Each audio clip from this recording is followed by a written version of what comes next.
Hi, my friends. Today I want to present you a new story. Enjoy watching it. I sat rigidly in the dim office of Sterling and Co. law firm, hands clenched as anticipation pressed against my chest. The polished mahogany table reflected the chandelier's glow, but I found no comfort in its grandeur.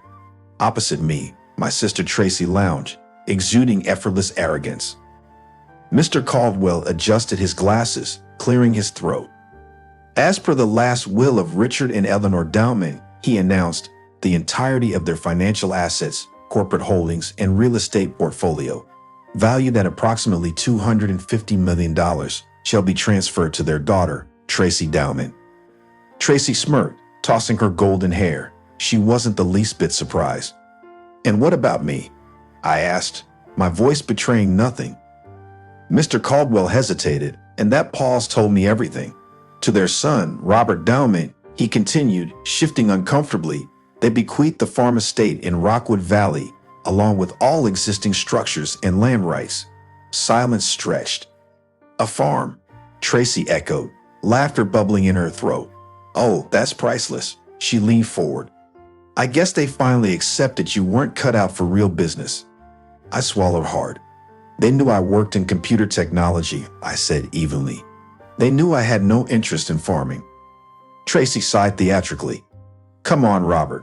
Be grateful they left you something." Grateful? My parents had always favored Tracy, their golden child. I had chosen a different path, one they never approved of. But this was beyond favoritism. This was a deliberate insult. "Do you know why they left me the farm?" I asked Mr. Caldwell. He avoided my gaze. "I can only execute their wishes as instructed." Tracy chuckled. "Dad always said you wasted your time with computers. Maybe they thought you finally learned the value of real work out in the dirt, with the cows." I forced myself to remain calm. She wanted a reaction. She wouldn't get one. Instead, I stood, buttoning my jacket. "Enjoy the fortune, Tracy," I said coolly. "Let's see how well you handle it without anyone cleaning up your messes." Her smirk faltered slightly. I turned toward the door, but her voice rang out again. "Oh, and Rob?" I paused. "When you realize you can't even manage a farm, let me know. Maybe I'll buy it off you for pennies." I walked out without another word, my pulse hammering. The betrayal was undeniable, but beneath my anger, something gnawed at me. Why had my parents, who never believed in me, left me that farm? And more importantly, what was I going to do about it? The drive to Rockwood Valley felt like a journey into exile. Miles of empty fields stretched on either side of the cracked asphalt road, the once thriving land now abandoned to time. When I finally arrived at the farm, a gust of wind sent a swirl of dust over the rusted gate.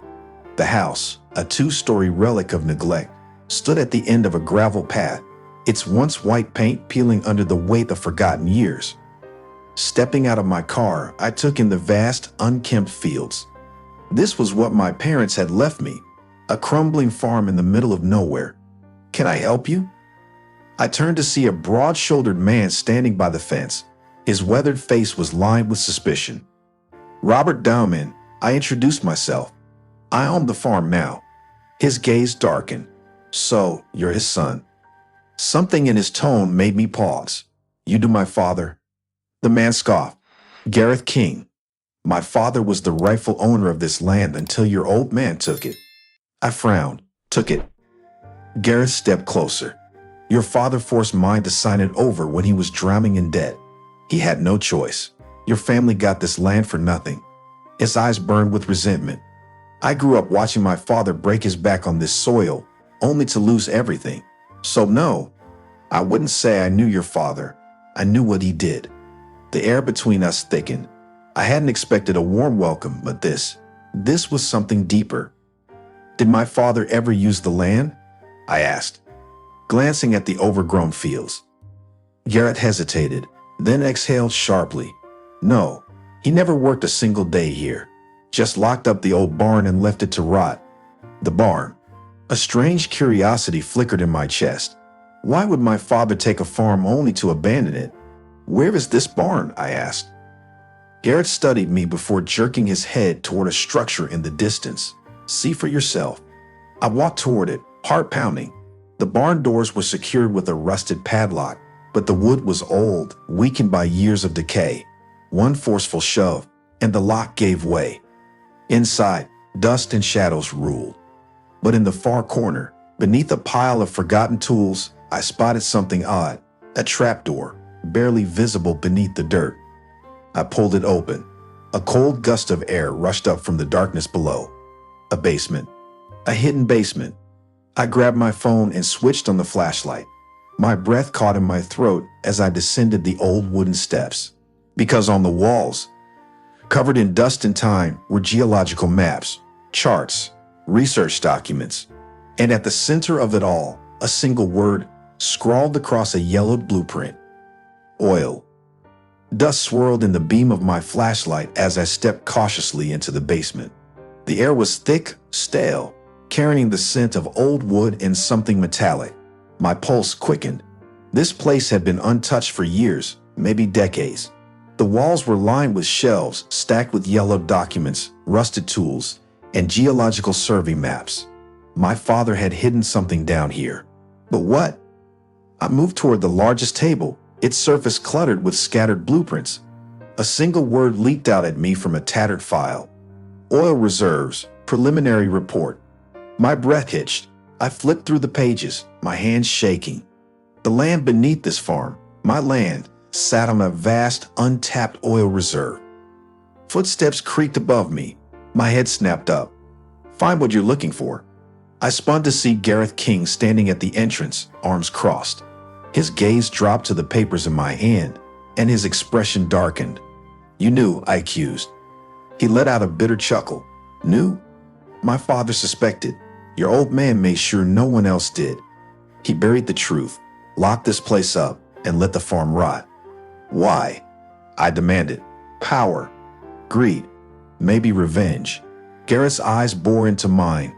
The real question is, what are you going to do about it? I exhaled sharply, gripping the papers tighter. Whatever my father had done, whatever secrets he had buried, one thing was clear. I wasn't walking away from this.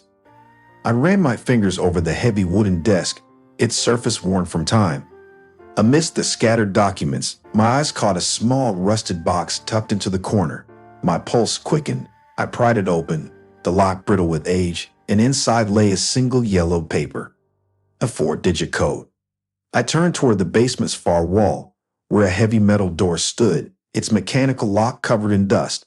Heart pounding, I punched in the numbers. A tense second passed before a loud click echoed through the room. The door groaned open, revealing a hidden chamber. Stepping inside, my flashlight swept over the walls until it froze on a large aged map. My breath hitched. Red crosses marked several points across the farm, and next to them, scribbled notes in my father's handwriting. Confirmed oil deposits. I didn't sleep that night. My mind raced with the implications of my discovery. The farm wasn't worthless. It was sitting on a gold mine of oil. But if Garrett knew, others might too. If Tracy found out, she'd do everything in her power to take it from me. At sunrise, I called Daniel Harper, a trusted geologist. Within hours, he arrived, examining the documents with wide eyes. This isn't just an oil deposit, he said, tapping the map. This could be one of the biggest reserves in the state. A few days later, tires crunched on the gravel outside the barn. My stomach tightened as Tracy stepped out of a sleek black car, a knowing smirk on her face. It was most likely Gareth who found her and told her about the find. I knew you weren't stupid, Rob, she said, strolling into the barn. You actually found something, didn't you? I stayed silent, gripping the papers in my hand. She took another step forward. Tell you what, she purred. Sell me the farm. Name your price. I exhaled sharply. This was it. The moment I had waited for. I pulled out my phone and turned the screen toward her. Live news streamed across it. Too late, I said. I just signed an exclusive drilling deal. The farm stays mine. Tracy's smirk vanished. Her eyes darkened with fury, but there was nothing she could do. 2 months later, oil rigs stood tall where an abandoned farm once lay. My name was splashed across business headlines, not as a failure, but as the owner of one of the most valuable oil sites in the region. As I stood at the edge of my land, Watching my fortune come to life, I smiled. For the first time, I had won. Friends, what do you think of this story? Write your opinion in the comments. Would you like more stories? Don't forget to subscribe and hit the bell button so you don't miss any videos. See you tomorrow.